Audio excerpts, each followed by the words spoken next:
Hello, everybody. This episode is sponsored by Wow Boutique. You didn't hear it from me, but what better time to get a great deal on the best clothes than now? You can come out of these COVID times with an excellent wardrobe. Wow Boutique is here for you. They carry your favorite brands at prices that you won't believe. Doors open every day at 9 a.m. except for Saturdays and Sundays. They're located at the Uptown Liquor Store in Viewport. Now, here's the secret, okay? Y'all listening?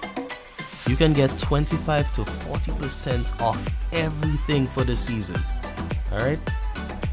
And this offer ends on January 8th, okay? So, hop over to Wow Boutique at the Uptown Liquor Store in Viewport.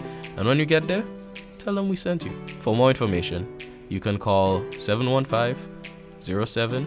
All right, so hello and welcome everybody. Welcome to another episode of Family Reflections. I'm Keddy and she is... And Uh, I am Keisha Vinay. all right, so we're all in here today. We're glad to have Kezia in here with us. Is it Kezia or is it Keisha? Keisha. Keisha, okay. Yes. Yeah, we're gonna have a discussion today about relationship communication.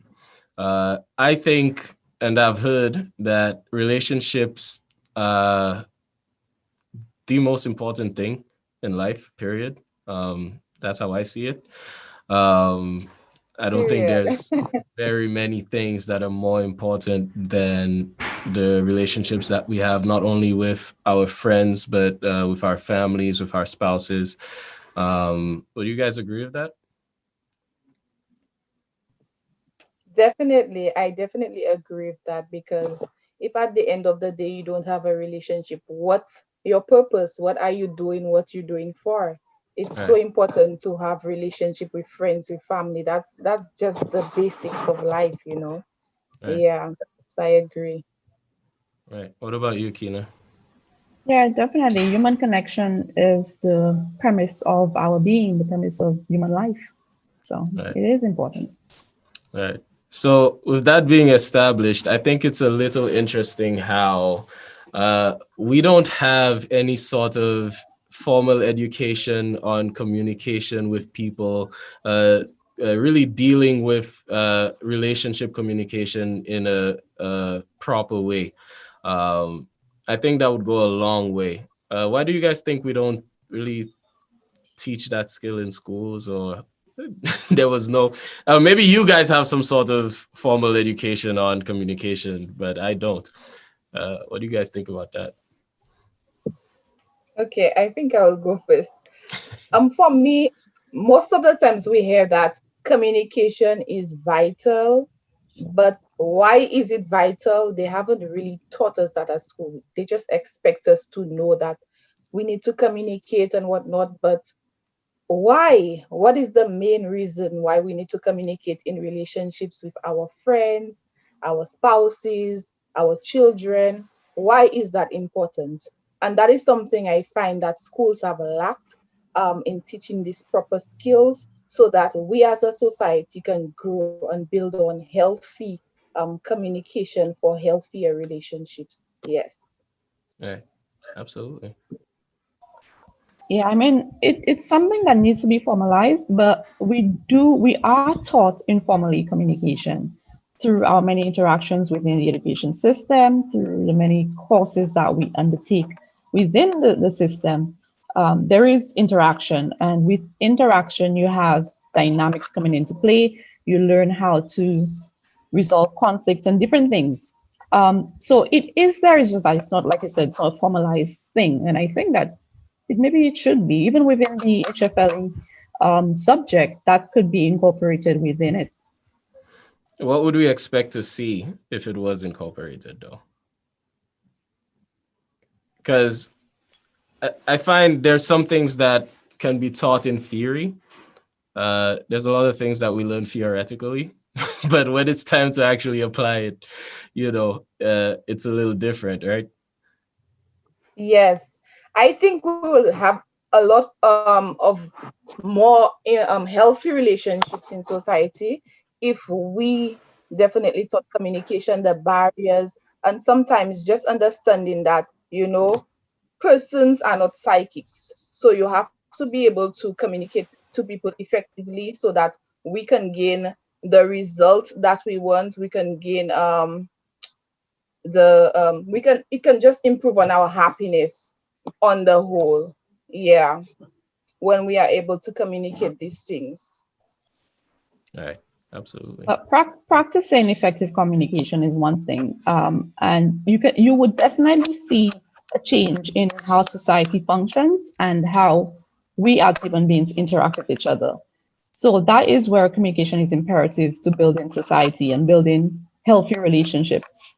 Even with our family, you say that family is the foundation of um, socialization, basically. Even within those families, we do not have effective communication. We do not have that resolve that is needed to effectively communicate. And when that goes through into the school setting, then you find you now have to open up to other types of personalities and characters, and you're not sure how to interact. And that creates problems. And that's why we have a lot of conflict within our society. Yeah, and definitely because it's broken relationships and certain things that we could have avoided, we have to Yeah. go through all of these layers just to, resolve it and make it a better thing. Where in the first place we could have just been open and know how to communicate and whatnot to make life just easier. Right. Yeah. Right. But it's one of those things that's easier said than done, right? I want the listeners to know that in all these things we're saying, we understand that yeah, it's a little tougher than it sounds, but it is important to work towards it, right? I know along the line here we're talking a lot about the effects of good communication. We're talking about the effects of getting this thing right. But what does poor communication look like? Maybe if we really define poor communication, then we can help people on the line to really hone in on good communication and what that might look like. Okay, should So, I go first? oh, you could go ahead. Okay. Well, for me, poor communication represents um you just expecting somebody to know what you want them to know without actually saying it. For example, I can give a personal example with my relationship. Well, I'm married now, and sometimes, as women, we expect our husbands to just know how we feel or how we want them to act or what we want them to do. And if they just, for some reason, they do not live up to that expectations, we want to just puff up ourselves and we're mad, we're on the bed or whatnot. But at the end of the day, we need to communicate our issues to them, because if we don't communicate how we feel, what's going on, like I said, we can never they can never know. And that alone is an issue, because I never open my mouth and say, you know, babe, this is the issue. I want you to do this, I want you to do that, so that I could get the result. And then he can talk and tell me, babe, I couldn't do this or that because of, or I am going to do it now that I know how you feel. But I just there vexed and I puffing up myself. So even if I just like communicating with my gestures, my actions, but I think words is more powerful in that form of communication. So for me, that would be a bad form of communication. Yeah. Right. So basically, they're using more of your words and not assuming that the person knows what you're thinking, right? Yeah, right. Yeah. I see that too, but I also see uh because they do say that nonverbal communication is a large part of the whole equation, right? So where is the Yes, it balance is. between nonverbal communication? And by nonverbal communication, I'm referring to body language, cutting your eyes. I'm referring to those subtle hints that somebody might not always catch. But where is the place for those things? Is there a place for that as well? Of course there is. Of course there is. Because you cannot tell somebody no and then your body language is saying yes, or vice versa. So for me, even if my body language will say no to, I also feel like I need to communicate that like in a firm manner with my voice, with my body and my actions. And the same way, if I'm happy, and I'm saying yes for something, my body needs to show that I am saying yes in order for there to be a flow in my message that I'm trying to bring across. Yeah. Kina, do you have any thoughts? You look like you thinking of something. No, I would not have used the I say no, my body saying yes example, because automatically my brain goes into um, certain Sexual assault. situations, sexual, right, sexual assault. That's where my mind went, and I'm like, no, Oh, you, we well, don't not want to, we necessarily. don't want to insinuate. I'm No, saying not no, and I'm being raped, necessarily. and you because my body is reacting, biologically means Yeah, like, but but not necessarily that, but that too. But not necessarily that, because sometimes you can say no for something and then you react in another way. For example, if your friend tell you, Keisha, um, let's go to the beach today, for example, and you're like, yes, I want to go to the beach, but you never go to the beach. So that's like improper communication. Yeah. Right. Well, I kind of see. yeah, I think I see both but points there. No, go ahead. no, I was just saying, yeah, body language plays a great deal in communication, nonverbal. So you're communicating something important to me, or I asked to have a discussion with your conversation, and I'm playing, my body is angled, away from you. It's like I really don't care what you have to say, but I'm in the conversation, I'm responding. It reminds me of marriages, and you want to have a serious discussion, and your wife is at the sink washing dishes, and really like you're getting annoyed because you want to have proper communication. You feel that this person is not putting in the effort to communicate and giving you their full attention. So it does play a key role, and it can create a lot of conflict. Even with it's not what you say, it's how. Okay, now I think you just got muted there. Oh, sorry. Yeah. Yeah. So I was saying, there's a saying that it's not what you say, but it's how you say it, but it's also how you react. So we have to be considering, we have to take note of these things when we're communicating. It's what we say, it's how we say it, and it's how we react in the situation, what our body is saying as You well. know, I'll be honest. I never thought about the reaction piece of communication because I've always thought of communication as sending out your message as best as possible. But I really want to resonate with what Kina just said about the reaction. Very often we impede communication because by the time the person tells us something, like as soon as the person says something bad or something that we might disagree with, or we feel that we're being attacked, the immediate reaction is defensive, right? A wall goes up and you completely cut the line of communication because you don't like what's being fed, instead of staying open to what is being communicated to you. So I think that's a very good point. I'm taking it as a very good point because I want to run with it a little bit for myself.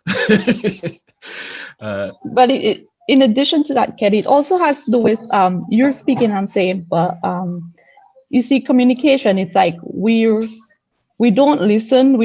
Communication involves listening. We don't listen to understand. We listen to reply.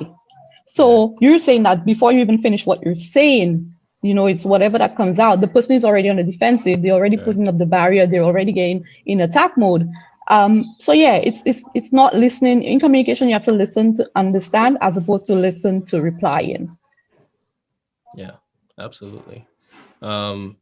So I think we've started peeling back the layers on poor communication there. But there's something I've been thinking about, and it's kind of, I wonder if it's really possible to point to a relationship and say they really have good communication or bad communication if what they have seems to be working for them. Is good communication in a relationship a variable thing? Is it a subjective thing? Is it more of just, oh, whatever works? Is that what it is? I think each relationship has its own set of communication rules. I mean, there are basic rules, right? But each relationship does have something that works for them. I don't think necessarily the rules that I have set in my relationship may necessarily work for somebody else. But there are basic rules that everybody should follow. As I said, listening to understand, not speaking out in anger when you're hot, when the fire is still hot, and you just, something the person may have said that didn't go well with you, or something the person did really upsetting you, and you want to come in, you want to have a conversation while you're hot tempered. That will not work. So these are basic rules that I may have in my relationships. Just waiting it out, waiting the 24 hours while I cool down, because I know myself, I cannot converse while I'm hot tempered. Yeah, so definitely those basic rules. Listeners, if you can hear a little bit of rain there, I'm sorry, there's not much I can do about that. But I think those basic rules are important. And if we can define those on the call here, maybe somebody can run with them. So as you mentioned, sorry, go ahead. Yeah, for me, I feel like communication is so important in a relationship. It's not just a subjective thing, but it comes as a whole. Well, for me, in my relationship, for me, it shows respect when you communicate to me. It strengthens my relationship when I know how you feel, what you trying to expect, what you expect from me as a partner. For me, communication, it also improves my bond in the relationship, because if I don't go talking to my husband for a while, like, to me, I feel like we're growing apart. So it's important for us to always communicate, talk, and express each other, show each other love in a positive way, or whether something is going bad, to talk about it. It also, communication is important, because if I am guessing that something is not right or something is going wrong, rather than just assuming it, I can go to him and speak to him about it. So that alone, it just builds and strengthens my relationship. So it's not just a subjective thing for me, but it's part of the whole. Right, and I agree that for sure, from what you've marked out as what you need in your relationship, it sounds like that would definitely be the way to move forward. But you hear about these old relationships where there's this old man and his wife, and they never say anything. They just sit down on a bench for 50 years, Yeah. and they seem fine. So how would we correlate what you just said to a situation like that? Yeah, I definitely get what you're saying. Like, for example, with me, there was a time when my husband came from work the whole week. I said, babe, how was work? He's like, oh, work was good. It was okay. I'm like, babe, that's alone. You can come and tell me work was good and work was okay. How you expect me to know how your day was, or like, leaving nothing to my imagination. So that alone was a problem for me. Yeah. So then after that, the following day, you find that he came and he explained to me how his day went, and he gave me a longer description of what happened and whatnot, and I could have a better conversation with him, and that alone just made me feel happy and whatnot. So for some people, it may work where they just say, okay, my day was good and whatnot, and that is enough for them. But I find like you can go deeper within your relationship. To me, it builds that stronger bond when you can just go deeper with it, as opposed to being superficial on the surface with a conversation. To me, it just kills the relationship. Yeah, like it just blah. Where's the spice? Where what are we doing here? Yeah. So I don't like the superficial conversation. Yes, no. For some people it work, but for me it doesn't work. See, that's where I was saying that communication, it's the rules, and what works is up to the couple, because what may work for her may not work for somebody else. And Kelly was saying about the old couple sitting on a bench and not really communicating. But remember, we just spoke about nonverbal communication. So maybe the couple sitting on the bench and they're holding hands, they're hugging each other, they're communicating with their body language. So they're not just completely isolated or void of communication. The other thing too, when Kezia was speaking, I realized, you know what, communication is the foundation of a relationship, because without communication, you do not have love and you do not have respect. And in a relationship, you need these two things, but these things are premised on communication, But hold as you on. were saying, Kezia. Yes, definitely. No, So hold true. on. So the question just popped up in my head. Is communication necessary to, like, is communication evidence of love? Is communication always present where love is present? Is that a Yes, fact? yes, Of course, that's a fact. That it is is a fact. definitely a fact. So There is, so we That's don't a think there is, fact. somebody okay, so we don't think somebody could love somebody and not tell them though? Kenny, you're bringing up something else. We're talking about having communication, and there being love. You cannot have love and you don't have communication. It will not Love is survive. premised on communication, whether it be Yes. non-verbal or verbal. It is premised on communication. And even if you may not verbally tell a person, "Hey, I love you," your actions will prove to the person that you love them. You're communicating through different mediums, right? Right. We need to acknowledge. We just justified that non-verbal is also a key part of communication. It's just as integral as verbal communication. So again, you cannot have love without communication. Okay. But I still I want to push agree. back a little bit. No, hold on. I want to push back a little bit because Trust you. let's say that we have uh, a guy and a young lady, right? They fall in love. Everything's good. They've been together for a few years. Cool. Everything's great. Then the guy has to go off to the army or something, right? He has to go off to the army. He gets shipped across the world. They can't communicate for a number of months. In fact, they can't communicate for a year or so for some reason, right? Something happened in the war, whatever. They lose communication. Is it fair to say that the love was affected? Are we really saying that the love was uh, damaged by this lack of communication there? Kenny, you're looking Can at things very I answer microscopically. that? you're, okay, go ahead, kids, and then I'll give my piece. Okay. Yeah. It definitely can put a strain on the relationship because you're not hearing from your partner and you're Yeah. not seeing from your partner. So it will put a strain on your relationship emotionally and otherwise. For me, when I started to date my husband, few years ago, he was in the States and I was in St. Lucia. Right now we're together. But it was so important for us to communicate to each other all the time. We use the means of social media with our phones, video call. He called me every single day just to make sure that I was okay, to keep in contact with me, to reassure me of our relationship and all of that. I find if we were not able to see each other and talk to each other and whatnot, that would just kill the relationship. Like, how would I know for sure that you're still into me or whatnot? So it was very important because of the distance that he called me every day and we spoke to each other. We saw each other via video call and all of that. Because let me tell you, it was already difficult being away from him, where I was in St. Lucia and he was in the States. Yes. All right.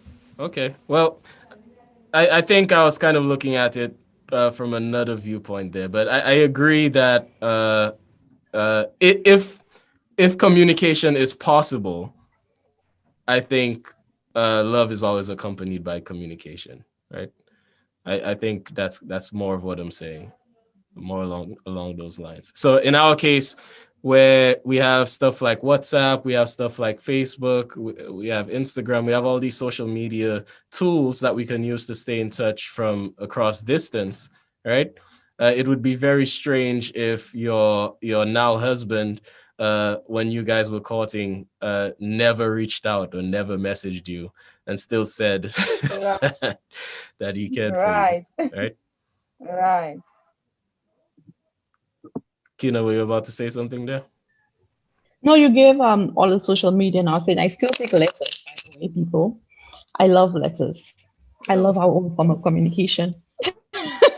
Yeah. And trust So me, yes, yeah, he did send cards and all of that, which made the relationship even feel more, real and all of that, because he used to travel yeah, as often as he could and send me cards and all of that. And I'm very I'm I'm an old school type of girl. I'm very yes. traditional. Yeah, it was I important.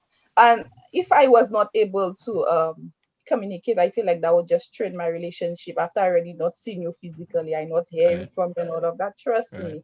So communication, it builds the love and also the support from each other. Yeah, from day one, also my husband also communicated to me. Well, let me just go on another facet of it again. Like for him, from day one, my husband already say I'm his wife, and I told my husband I am not your wife until I walk that I. So I had to communicate that to him. So he had to prove himself too whilst he was dating, and we had to communicate to each other. Okay, I am your girlfriend, and I am this. We're courting, and then eventually we got engaged, and we spoke about it, and then we kept on moving on instead of just saying, okay, um this is what it is and whatnot. But for him, in his head, he had his preconceived notions, but he had to communicate that with me, and I had to agree so that we can be on the level playing field. Yes. That sounds like a beautiful story there. It's always interesting to me It is when I very hear interesting. situations where guys will say, "Yeah, hey, you're my wife." I Yes. think it's romantic. That's definitely romantic there. Yeah. Not when they're saying it just to delay and to have you there doing wifely duty. Yes. That's not Yes. romantic. So you have to Right. communicate. You have to Exactly. communicate that yes, you're saying that, but we need to action it out in the future, not just Right. keep talking. Right.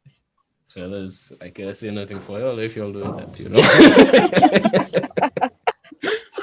Yeah. While I was doing the research for this episode, I came across this thing. It said that the three C's of a healthy relationship, communication, compromise, and commitment. How would we rank those three? I beg your pardon. Can you repeat the phrases? I was trying to write it. Yeah, so the three C's, you have communication. I'm trying to Mm. make a C for y'all there. So communication, compromise, and commitment, right? Those are said to be the three C's of a healthy relationship. And it kind of makes sense to me, right? If you get those three things right, it sounds like you should be on the right track. Um, but I kind of wanted to see how you guys would order those three things. Would communication come at the top, come at the middle? Is there one of those three that we think is more important than communication? What do you think? Well, For me, I would probably put commitment first and then communication, then compromise. Okay, so commitment, then communication, then compromise. What about you, Keisha? I agree with Kina. That's how I place mine. So Commitment, commitment first. communication, Okay. and compromise. Uh, You have to I be, can you give have an to, example of that. sorry, I'm not sure if you're hearing the rain, pouring rain by my side. hey, But welcome into you have to be committed um, to the person in order for you to want to communicate and compromise. That's right. why I put commitment first, because there needs to be that basic thing of I'm going to commit to you. So now that I'm committed to you, I want to make the effort to communicate and to compromise with you. Okay. So it sounds like if we were to, Concur. oh, you were saying you agree? I concur. Yes. Let me tell you, for example, my husband went out to go to Arizona. My husband has another child, and the child fell off the Ferris wheel, and he haven't seen him Oh, for quite a while. So um for me, commitment is important because I know that he's committed to me, right? And then he has to communicate to me that he's going to do something, so I have to understand that, okay, um he has his other responsibilities, let's put it that way, but mm, at the end of the day he's committed to me.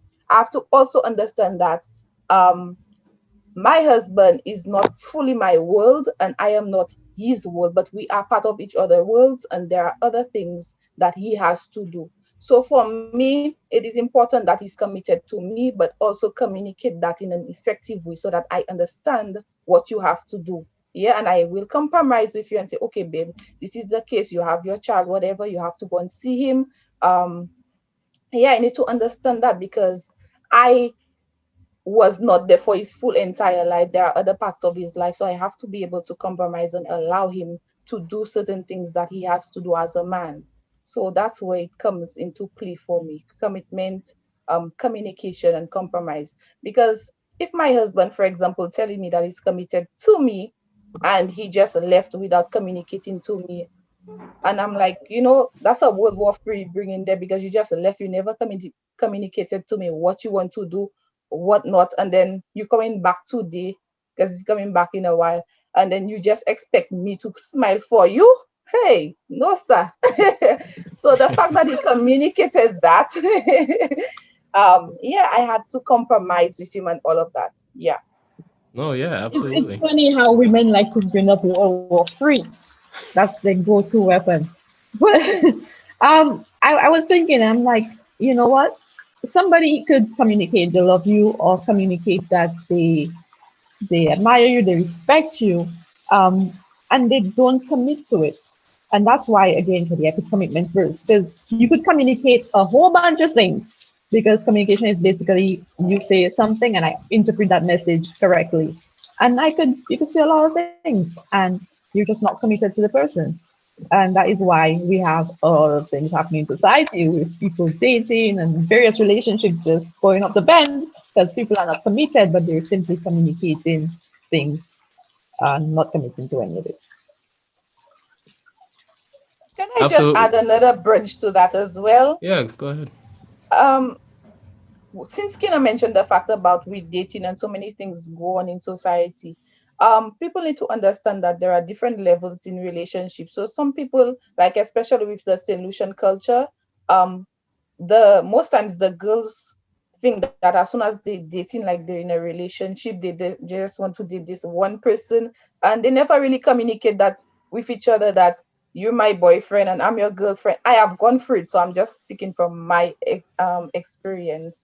And that alone, sometimes the person thinking like we're just dating, we're not yet courting, and and whatnot. And the other, so we need to communicate from the onset of the relationship. What are we, or what we want to be in the long run, or in the short run, or whatnot? And where are we right now? Are we just dating? Are we boyfriend and girlfriend? Are we courting? Are we looking to be married and whatnot? And we need to commit to whatever we're saying that we want to do at the end of the day. Right. Yes. And I think even then it pays to pay careful attention to ensure that the person that you're communicating with is genuine, because sometimes communications can be, can have a little seasoning that isn't real. Right. And it's unfortunate when people do that. It's an evil thing to do to someone, but it happens. Yes. So yeah, be honest with your communications, folks. But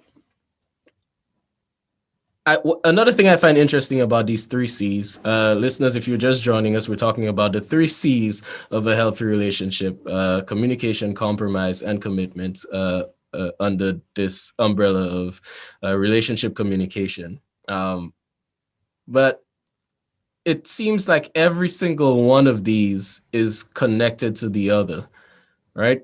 So they're all joined at the hip. It seems to me that without communication, as Kina actually said this already, without communication, you can't really have compromise now, can you? And then without commitment, what's the incentive for the communication, right?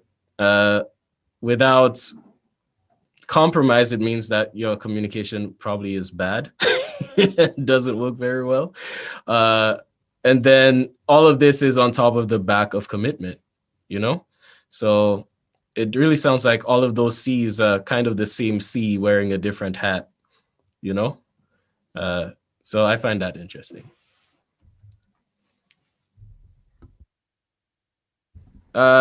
So here's another thing I want to touch on: timing. Because you mentioned a while ago, you were telling us a little bit about situation with your husband there, or something that might result in World War III, right? And Which he just came in. He just arrived. I saw the look on your face, so I knew he was there. Yes. What's up, husband? But yeah, how does timing affect our ability to communicate. Sometimes there are some things that you can tell somebody at a specific time that would make so much more sense than mentioning it at another time. And as a guy, I can tell you, we're not good at this at all. When it comes to But that's timing. what I was saying earlier, Yeah. Kenny, right? About the not saying something when you're hot tempered or the pan is Exactly. burning Yeah. hot. Yeah. So yeah, timing plays a key role.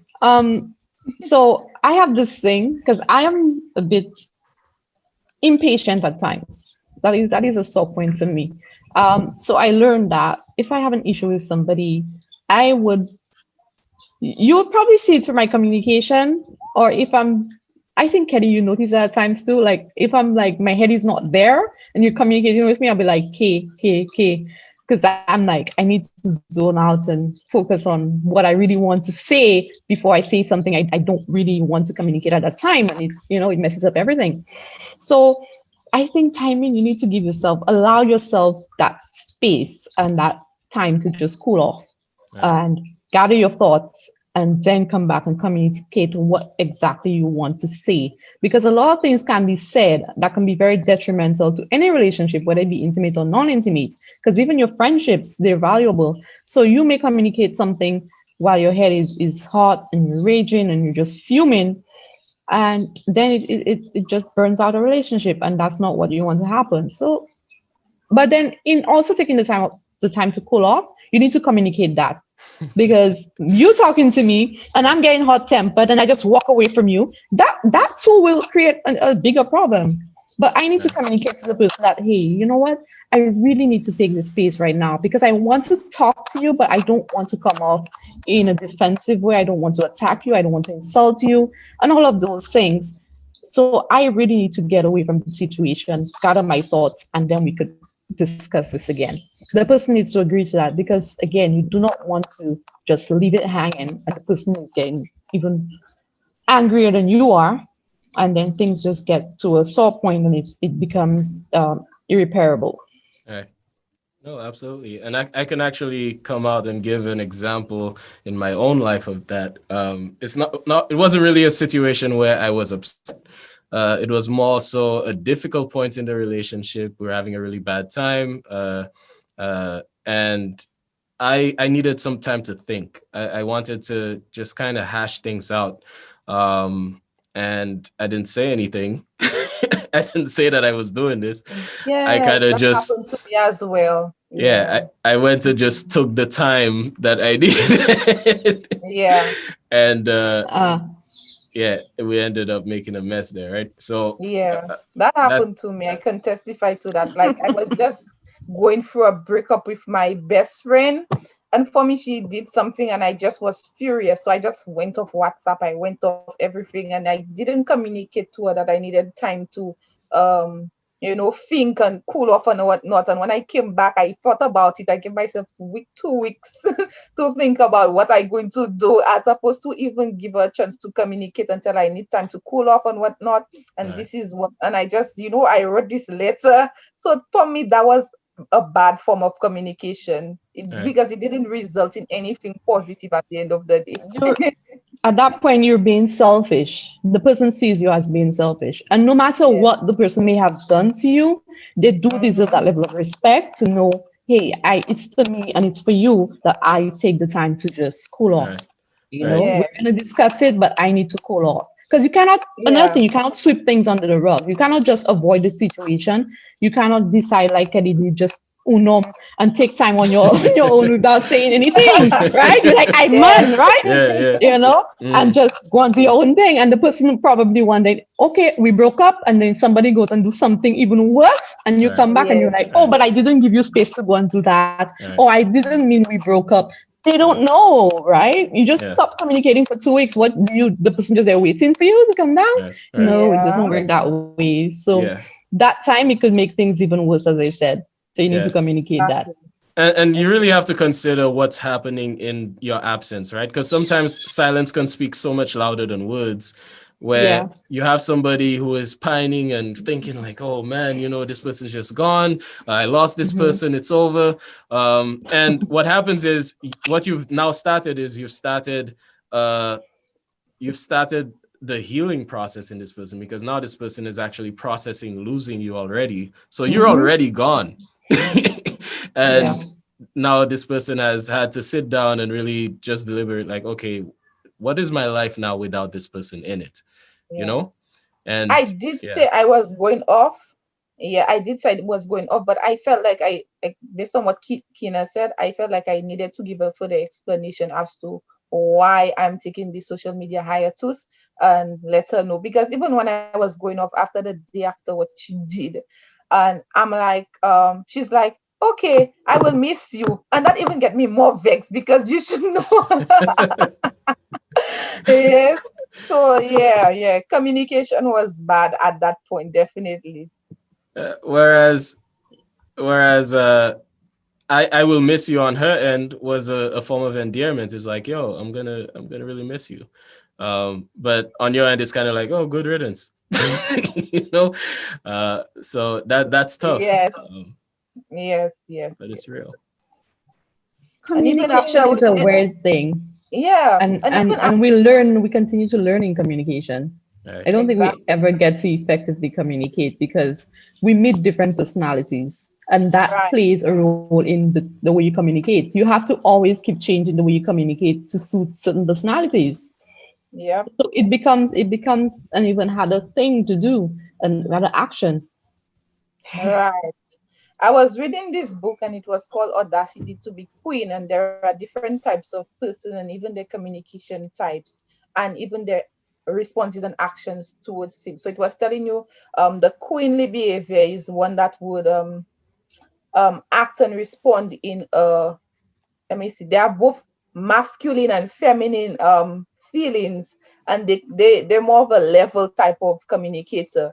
But we have the passive and the aggressive communicator, and they also have characteristics that suit them. For example, the aggressive communicator, they're more presumptuous and abrasive and all of that, but the passive one would, they were always in their shell, okay, okay, okay.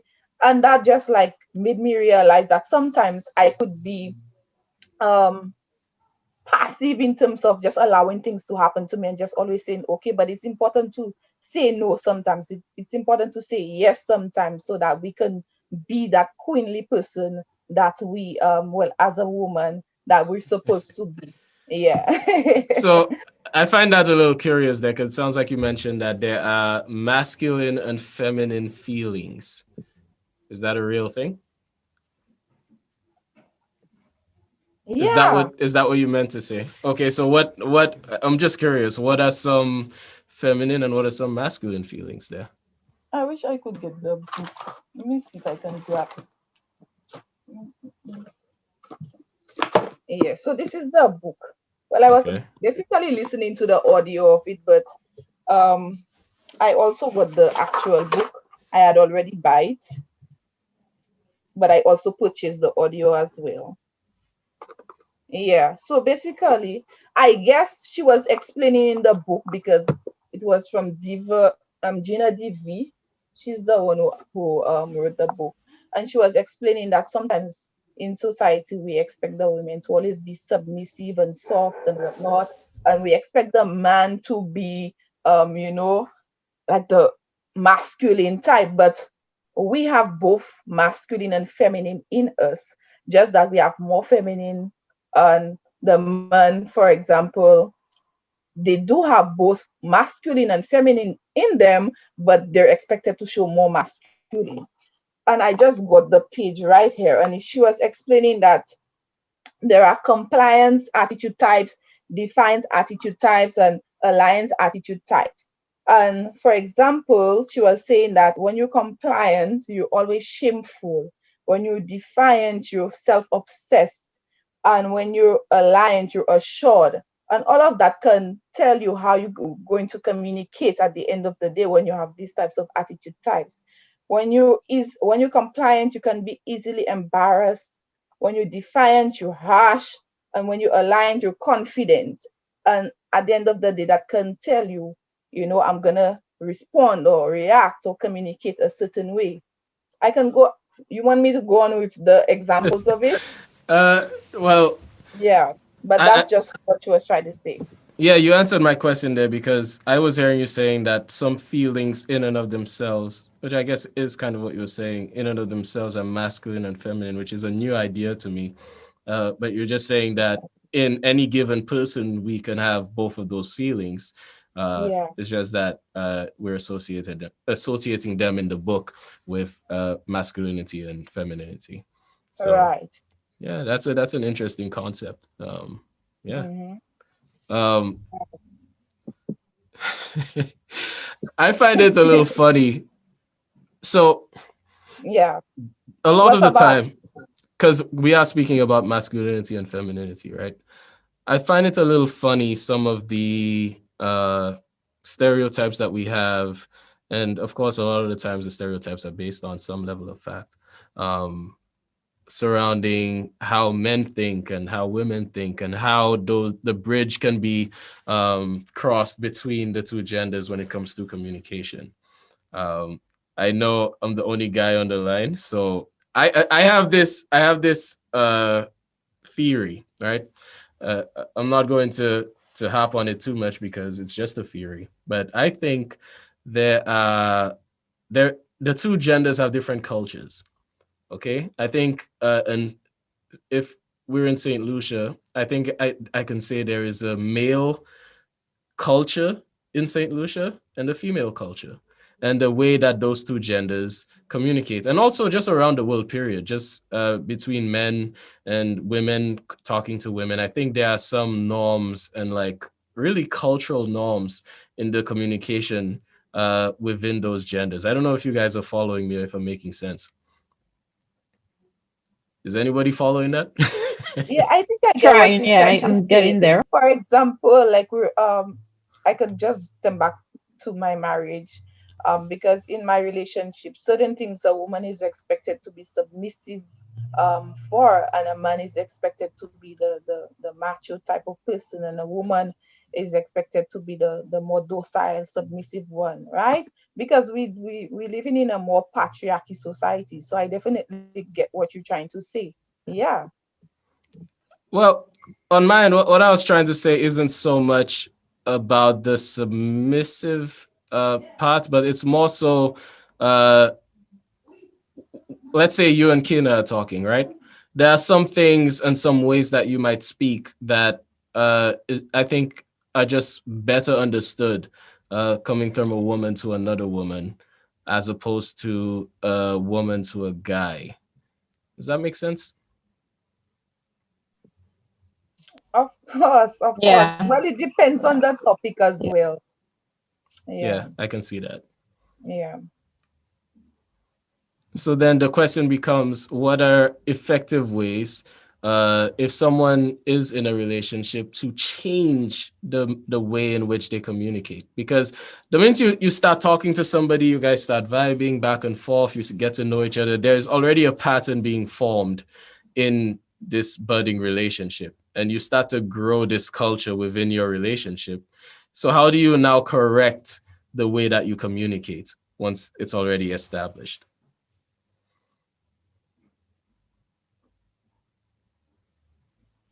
I try to understand when you say how do you correct it, like in the wrong habits or patterns that has been established. Yes. Yeah.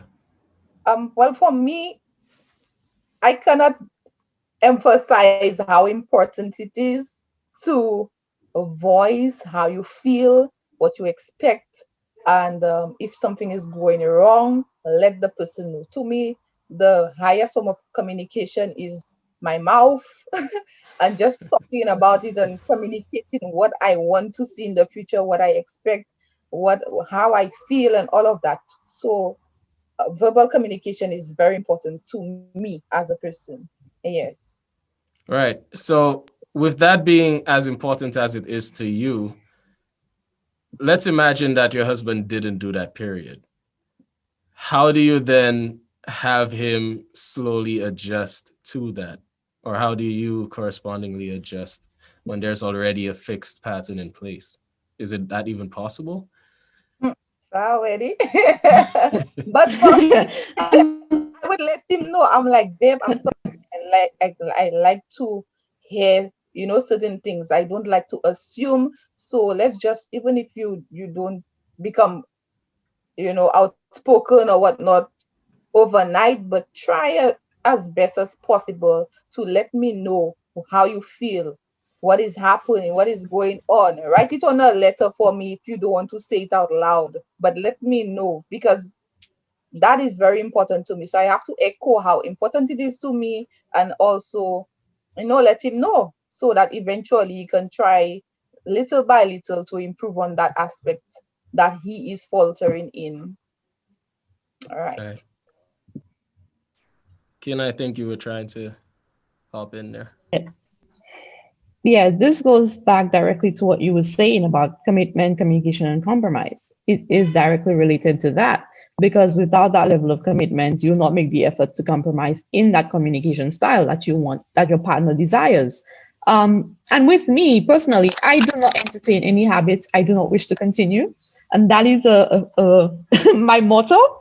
Um, Beginning any habit, whether it be through communication or any other aspect, I'm not going to entertain it because I don't want you to continue it in the long run.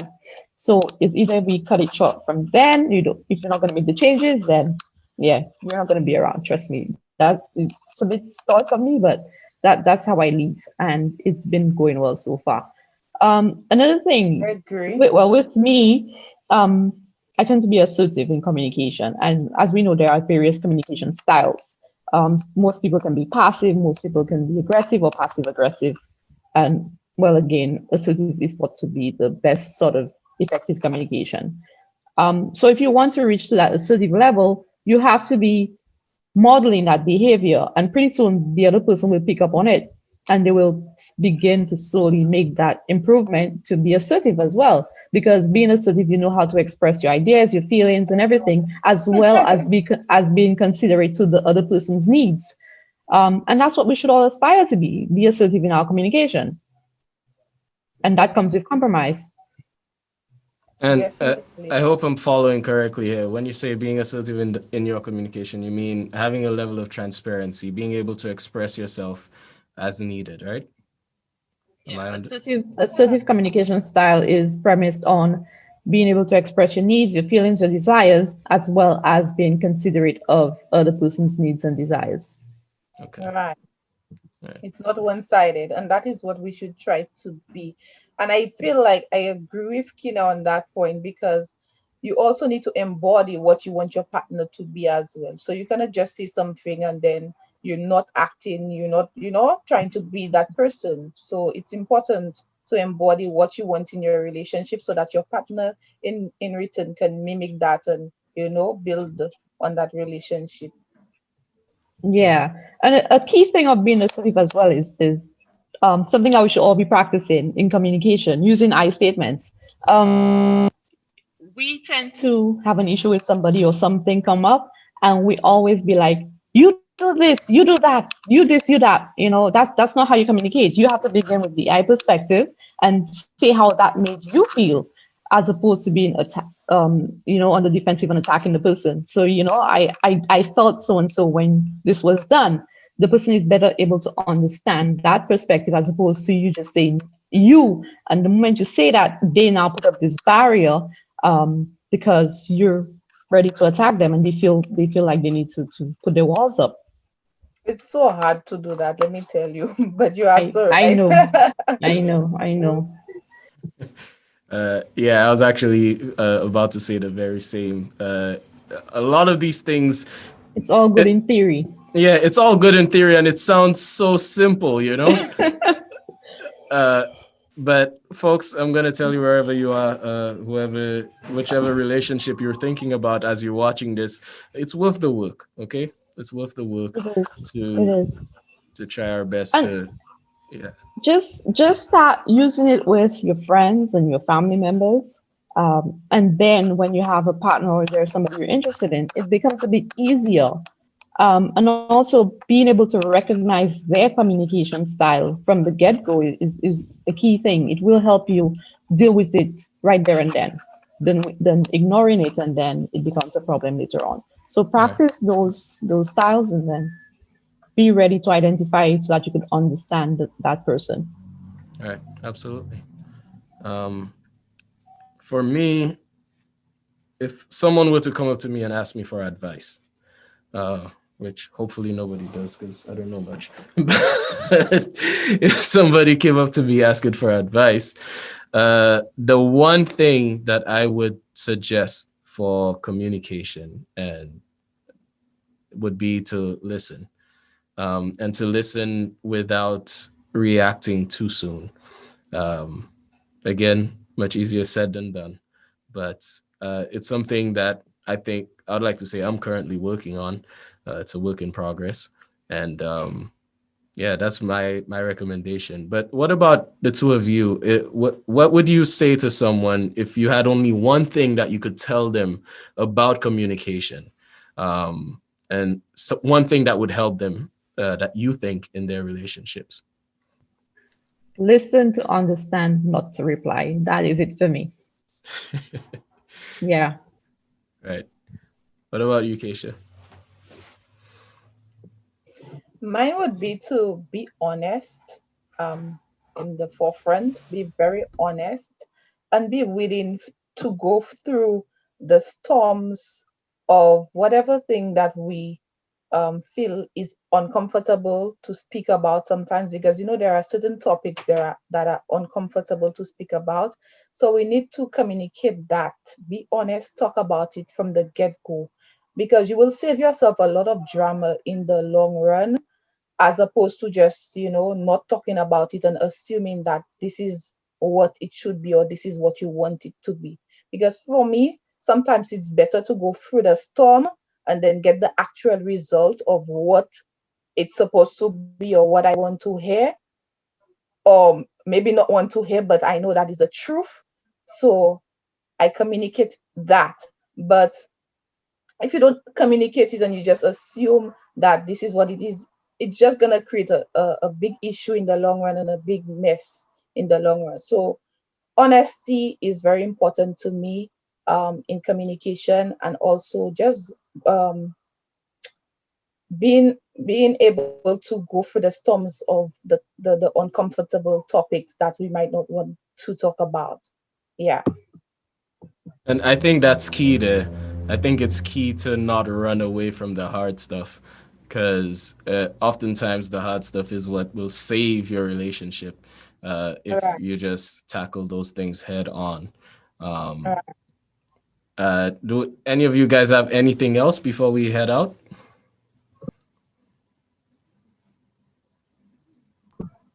Yeah. Let me just say, like, for Kina, like she said, she's not going to entertain any habits that she doesn't want to see herself in the long run. Sometimes when you're in a relationship, the habits doesn't show early on. All right. So that is why I mentioned the point about asking uncomfortable questions and communicating that as well, and being honest.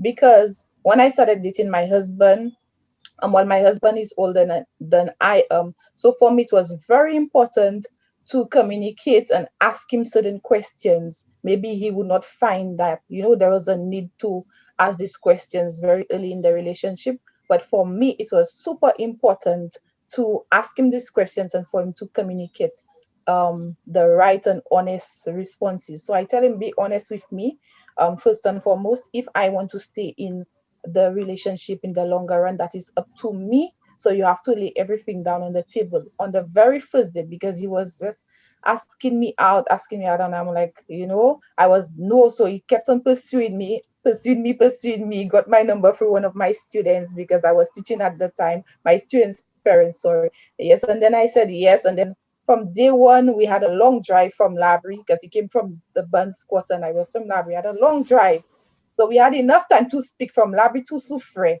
because that's why we went on the date. And from Soufre back after the date, we had a long time to speak. So I tell him, be very honest with me. If I decide to go on with this, what is this? What is that? Let me know.